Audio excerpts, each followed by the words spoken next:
In the secondary, Wheatley has more interceptions than Boulder has hippies. And Boulder has a lot of hippies.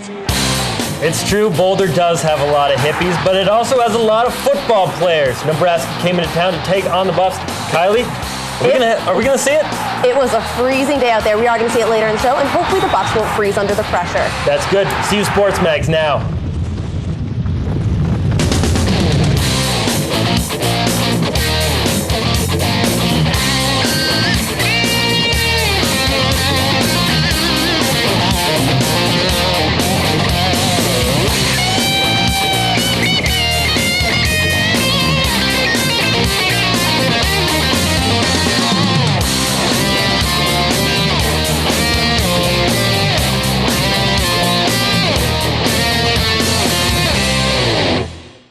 Hello and welcome to the newest edition of CU Sports Mag. My name is Aaron Burgess alongside Kylie Burst. We have a great show. What are we starting with, Kylie? We're going to start off with a little bit of football. As you know, the Nebraska Cornhuskers were in town last Friday, our arch rival, and they had a very intense game at Folsom Field. They did. We call it the Bowl-eligible bowl. Both teams are 5-6. The winner is going to become bowl-eligible. Let's take a quick look at the video. It was senior day. There was Hugh Charles, Jordan Diezon, also on the team, one of our great seniors.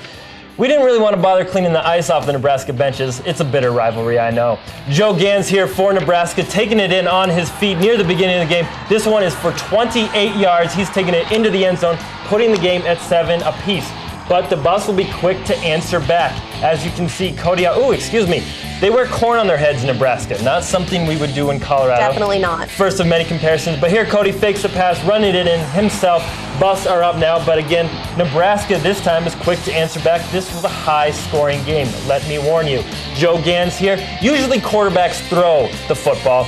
Gans, he seems to like to run it. He's going to take this one in, tugging it in, breaking one tackle, diving into the end zone with some fantastic camera work, I might add. Nebraska goes up, and they are not really going to relinquish the lead. That's their mascot. Again, a comparison. I think Chip is a little cooler.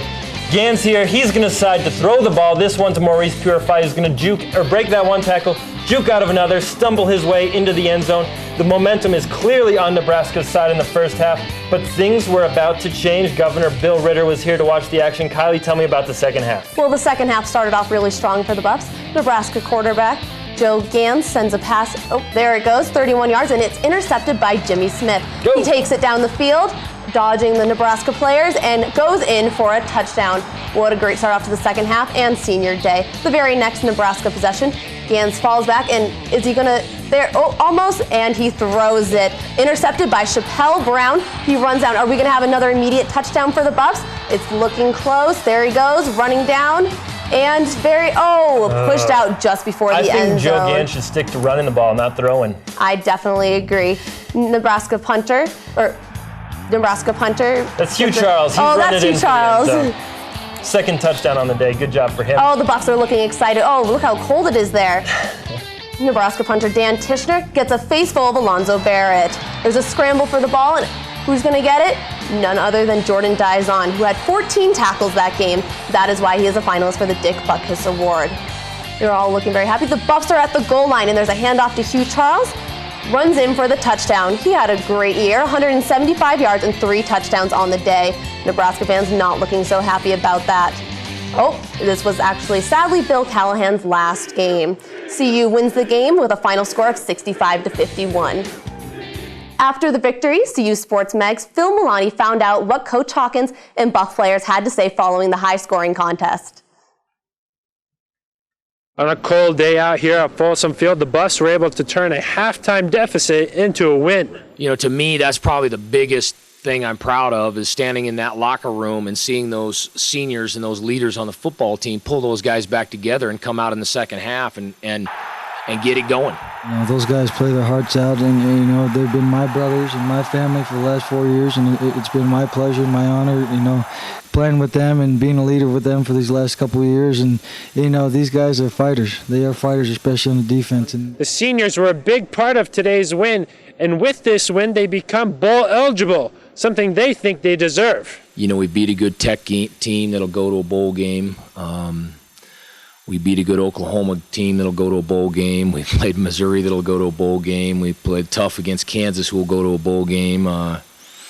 I'm sure Florida State and Arizona State, you know, I think given the schedule that we've played, yeah, I think that they do deserve to go.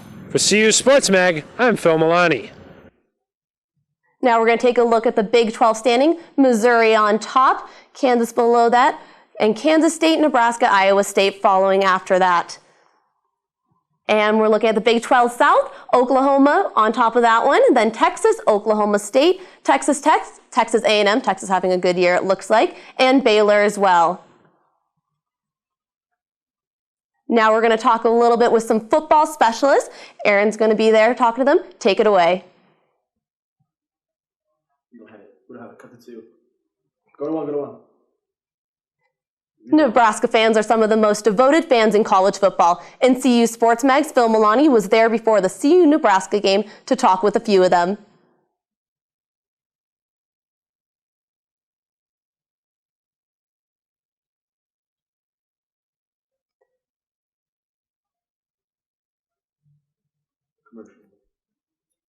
Actually, you know what? We're going to take a quick break and we'll talk to a few of them when we get back. Prevent child abuse has some very simple beliefs. They believe that children have a right to be safe, cared for, nourished, and loved. Simple. They also believe that child abuse can be prevented before it ever occurs. I think they're on to something. To find out more, call the National Committee to Prevent Child Abuse. 1-800-55-NCPCA. Preventing child abuse. What a great idea. When you buy disposable and overpackaged products for your home, you're really saying, I'm fine with depleting natural resources. Pollute our air and water. Energy? Wasted. People tell you, hey, go for less packaging. Check out reusables. Buy stuff in bulk. Well, you tell them, no thanks. I'd rather throw it all away. Buy smart. Waste less. Save more.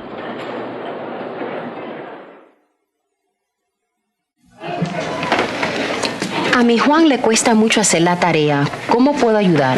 By coming here, you're already helping. Teachers have a lot to learn from parents. Dice que ya con venir aquí estás ayudando, que los maestros tienen mucho que aprender de ti.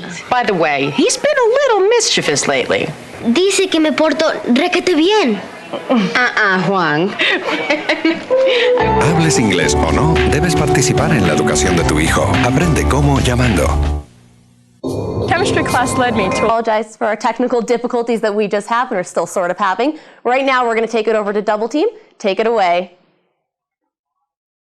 Thanks, Kylie. We were lucky enough to have with us today two of our favorite football analysts, Kevin Rash and Russell Cunningham, are here. Guys, after the Nebraska game, Nebraska's coach Bill Callahan got the pink slip. He got sent home. Tell me, I mean, what happened? That was unexpected to me. Well, you know, Bill Callahan is one of the most inconsistent coaches Nebraska has ever had in the history of Nebraska. And Nebraska's had a pretty storied history, right? I mean, they used to be good at one point in time. I don't know what happened. But I'll tell you, Bill Callahan really hurt their team because he was very inconsistent. He allowed 70 points one game and then scores 70 points the next game. His inconsistency really hurt them a lot. Also, I think that their defense sucked, straight up. They allowed 11 games with 50 or more points in his tenure as coach, and he only coached for 3 years. Tom Osborne coached for 6 million years, and he allowed five 60-point games. So, I mean, it's just like inconsistency really hurt them. Their defense, which is like the story of Nebraska, the black shirts, got taken away in the middle of the season, which, I mean, that's kind of dissing the coach and the players. So I'll tell you, they didn't look that good. Well, part of the reason also why I got the can was because of the CU game last Friday, when he gave up 65 points. I think it was like the 5th time this year they gave up 60 points. And they had a 35-24 lead at halftime, gave up 41 points the second half, 34 straight at one point.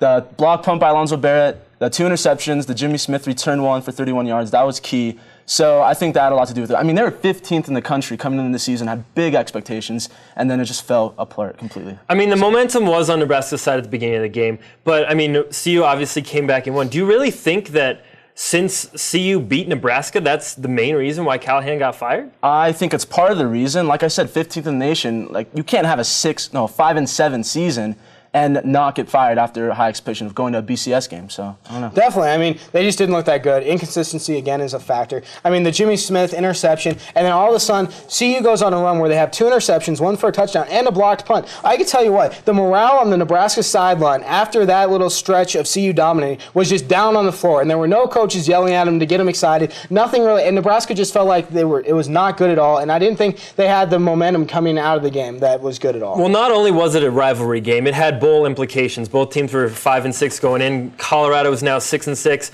What does the bowl situation look like for the Buffs? Okay, well, there's 3 bowl games that the Buffs have possibility of going to, and the number 1 bowl game on top of our list is the Inside.com Bowl in Tempe, Arizona.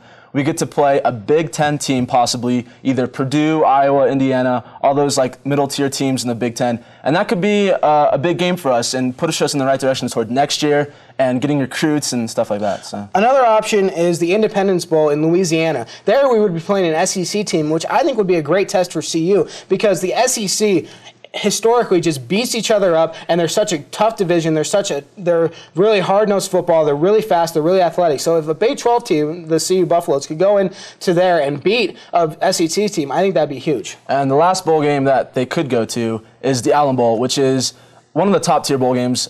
December 29th, a night game, nationally televised against a Big Ten team, but this time one of the upper-tier teams like Wisconsin, Big Ten. Joe Paterno. That'd be a great game to see. Wisconsin's tough. They played really well in the Big Ten. They looked like in the beginning of the season that they were going to be the team coming out of the Big Ten to go to the national championship. So, I think that playing against the Big Ten would be another great showing for the Buffs and could be a good recruiting opportunity because a lot of people know the Big Ten. And if you could start recruiting from the Midwest where all the great farm boys and all the great guys are, that would really help a lot. I know it's a little hard to do right now since we don't know our opponent in the bowl game. It looks like we're about going to the Insight.com Bowl. How do you think Buffs are going to fare in this bowl game? Well, if they play in the Inside.com Bowl game against a Big Ten team, I think we have a good shot of winning because Big Ten teams usually just have the powerful running back, the decent quarterback passing game. So I think we'll come out victors against the Big Ten team. Great. Kevin, Russell, we'll have you guys back to talk about basketball in a little bit. Kylie, we'll send it back to you. Thanks, guys. Nebraska fans are some of the most devoted fans in college football. In CU Sports Mag's Phil Milani was there before the CU-Nebraska game to talk with a few of them.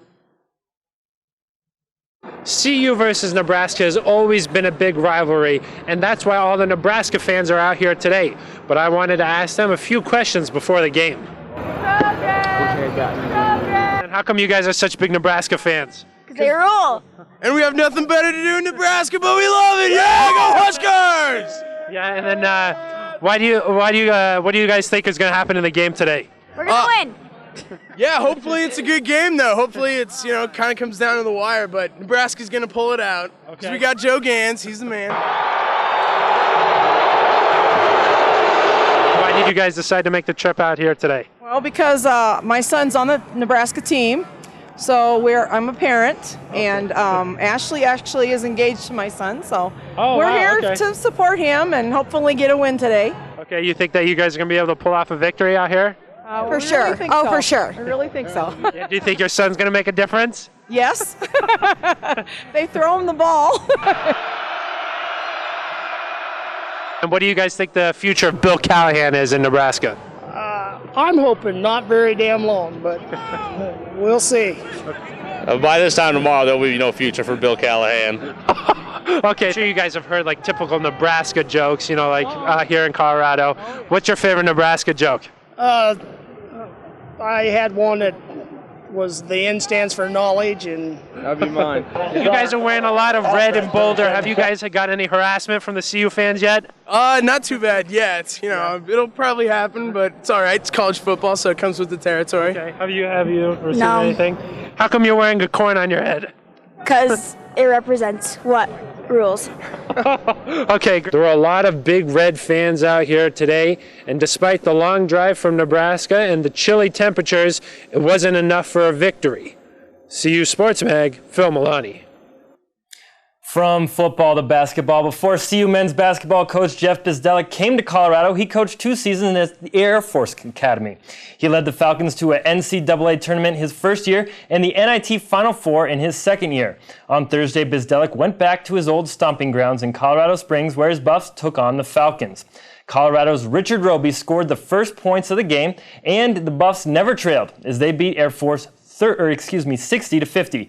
Roby scored a game-high 21 points, and Marcus Hall put in 18 for the Buffs. Colorado improved to 5-2 on the season.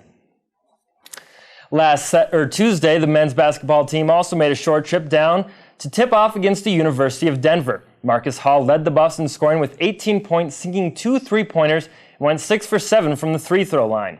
He also tied his career record in steals at 5.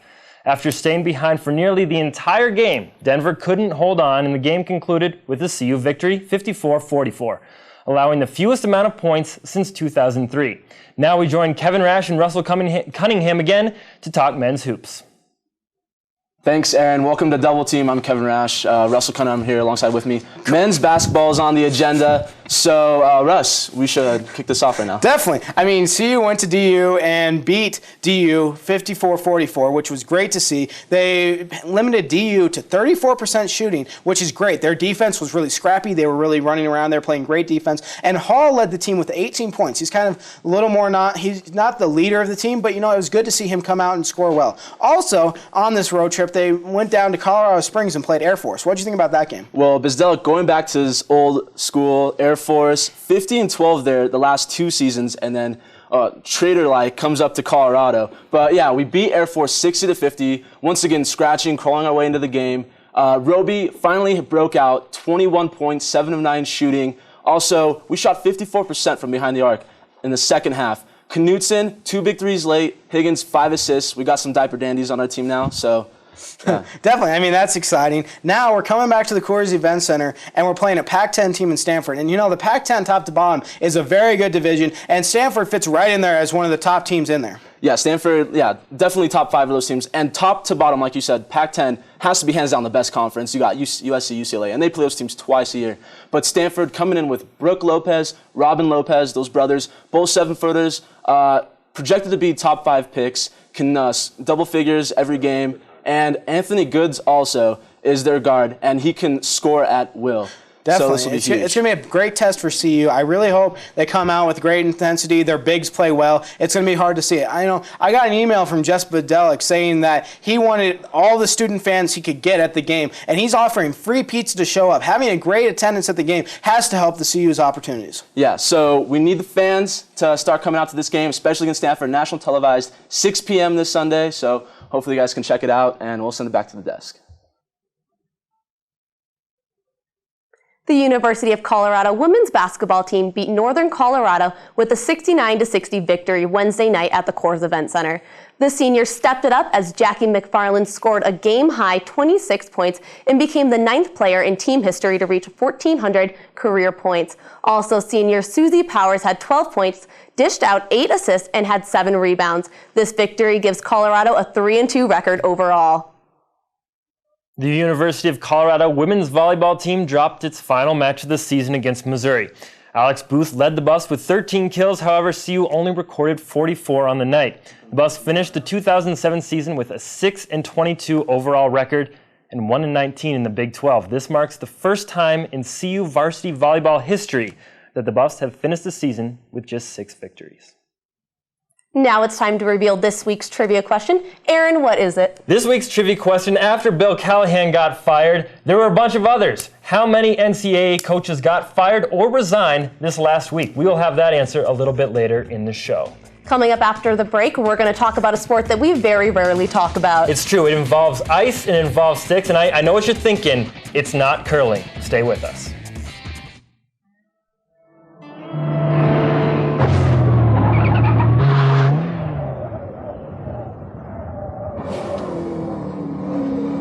Excuse me, do you wear your safety belt?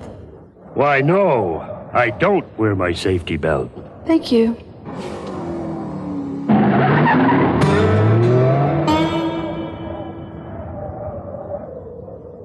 You could learn a lot from a dummy. Buckle your safety belt. In America, you are not required to offer food to the hungry or shelter to the homeless. There is no ordinance forcing you to visit the lonely. In fact, nowhere in the Constitution does it say you have to provide anything for anybody. Thank you for all you've given. Imagine what more could do. Thursday night, the CU club hockey team hosted Utah Valley State for the start of an 8-team tournament. The last time these two met, tempers flared as they skated to a 3-3 tie. As for the rematch, let's take a look. Starting off the Zamboni, getting ready for the important game, Jeff Nightenbach slides down the ice, fakes out a defender, and goes in for the goal. Is he going to get it? There it is. CU celebrating.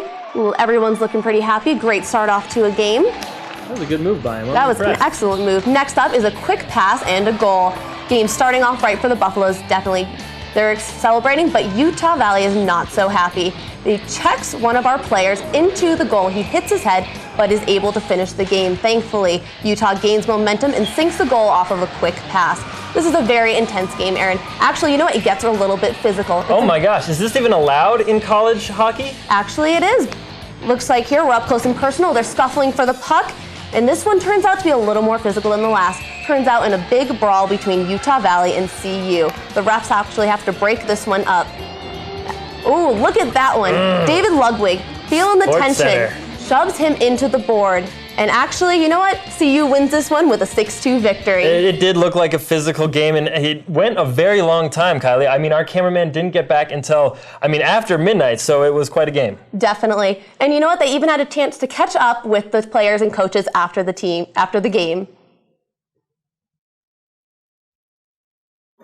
Game plan going in was just pressure them as much as possible.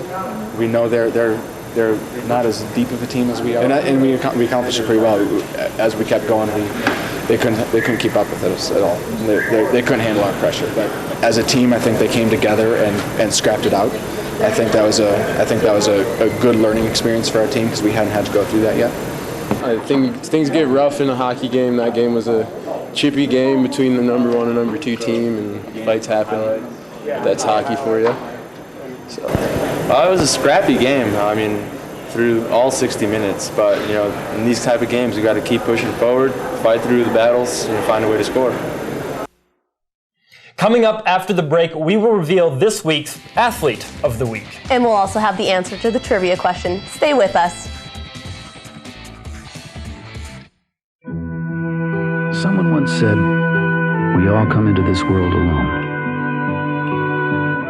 And we leave the same way. But in between, we have the chance to connect and help each other. To find ways you can do something to connect with the people in your community, call the Points of Light Foundation at 1-800-VOLUNTEER. Volunteer.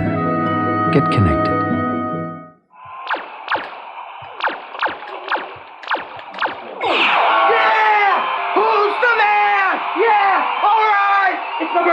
It's my birthday. Oh, it's so pretty. Oh, I told you, don't be bringing that weak stuff in here. Yeah. Who's the man? Who's the man? Exercised lately? You know trouble can start when the clock hits 3. When there's no place after school for kids to be. Nothing to do but hanging on city streets. When mom and dad are working to make ends meet. Now it's time to beat the street. With after-school programs, city kids aren't left alone and vulnerable. They keep on learning between 3 and 6, but these programs need your support. Join with the Urban League to keep them going. Call now, because it's time to beat the street. Well, this is the picture we think our neighborhood looks like. A land where there's not An a lot of after-school program that develops children's artistic skills is about to lose its funding. The alternative, a spray can. Whose side are you on? We know dozens of ways you can keep valuable programs like this functioning in your community. We're fighting for the children. Whose side are you on? It's only a little motor oil. What difference is one drop of paint going to make? This much fertilizer isn't going to pollute anything. You're looking at a sea of excuses, created drop by people like you and me. Our waters can be saved if each of us does their part. Drop by drop. If we all do a little, we can do a lot. Brought to you by the Natural Resources Defense Council, the EPA, and the Ad Councils of the U.S. and Japan. Last week, NCAA coaches lost games they should have won, leading to many newly vacant jobs, which is our trivia question. How many NCAA coaches got fired or resigned in the last week? The answer, 9. So anybody looking for a job might want to consider coaching college football. The odds are in your favor. A player that would make any new coach's job easy can be found right here at CU. Last Tuesday, Colorado inside linebacker Jordan Diezon was named the Big 12 Defensive Player of the Year, Kylie. That's no joke. This makes Diezon the first CU football player to earn the award in school history. And head coach Dan Hawkins agrees, saying that Diezon has had a great season. I mean, that's on the wrong camera. Good things happen to good people, and he's one of those guys. Yes. Has had a tremendous season, played very well, been very productive, very consistent, very solid.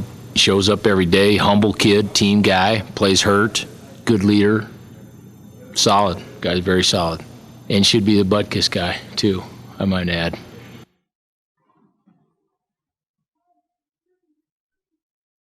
Addition, Diezon joined seniors Terrence Wheatley and George Hippolyte as a first-team All-Big 12 selection. He is also a finalist for the Butt Kiss Award. And to top it off, the CU students awarded Diezon the Buffalo Heart Award, which is given to the senior with the heart of a buffalo.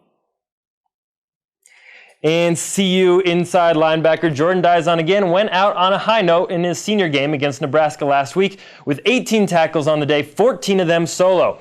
Diezon led the Buffs defense to victory, and Diezon's outstanding performance makes him CU Sports Mag's Athlete of the Week. You pretty much do the same thing game in and game out, but when you got a rivals like Nebraska coming in, I mean, you got to practice a little harder. You got to go a little tougher, and anytime Nebraska rolls around or their name is mentioned, you get a little fired up because it is your rival. That game wasn't won on Saturday. It was won on the 2 weeks before that. The preparation, all the conditioning and running we went through, I think the game was won definitely on those days rather than on Saturday. Anytime, any turnover in a game, it's about point, special teams, fumble, it's a momentum change. We were steely-eyed, man. We were ready to go, and it was something I've never experienced this year. We're going to do this. We got to do this because this is our season. And they came together, it shows the poise, it shows the maturity of the team, and we came together and came out second half and did what we had to do to win the game. I'm Jordan Diezon, CU Sports Mag Athlete of the Week. On Tuesday, Colorado State coach Sonny Lubick was pushed out as the Rams head football coach. Lubick was 70 years old and has been the face of the Rams for the past 15 seasons. Lubick led the Rams to 9 bowl games and 6 conference titles in his 15 seasons and finished with a 108-74 record along the way. The Rams finished 3-9 this season and Lubick wanted a chance to turn it back around, but instead was asked to step down. He is a very class guy. I mean, those people that know him know he is a very genuinely class guy. He's done a lot for Colorado State. He's done a lot for football. He's very well respected as a man and a coach in the profession. He had many opportunities, several opportunities to leave Colorado State and go to quote-unquote bigger programs and make a lot more money, but he chose to stay at Colorado State and develop that program. He's a good guy. He's a solid guy and a solid football coach. Well, if you are in the mood for a small road trip this weekend, then head out to Fort Collins on Saturday, where the Buffs women's basketball team will be taking on CSU at 2:30. Then on Sunday at 2 p.m., the Colorado men's basketball team will be at home to take on the Pac-10 powerhouse in the Stanford Cardinal at the Coors Events Center. Those are your Buff sports going on this weekend. And remember to check out your local news stations this Sunday night, where the Buffs football team will find out what bowl game they will be playing in. We again apologize for the technical difficulties we had today, but for Kylie Burse, I'm Aaron Burgess. Have a great day.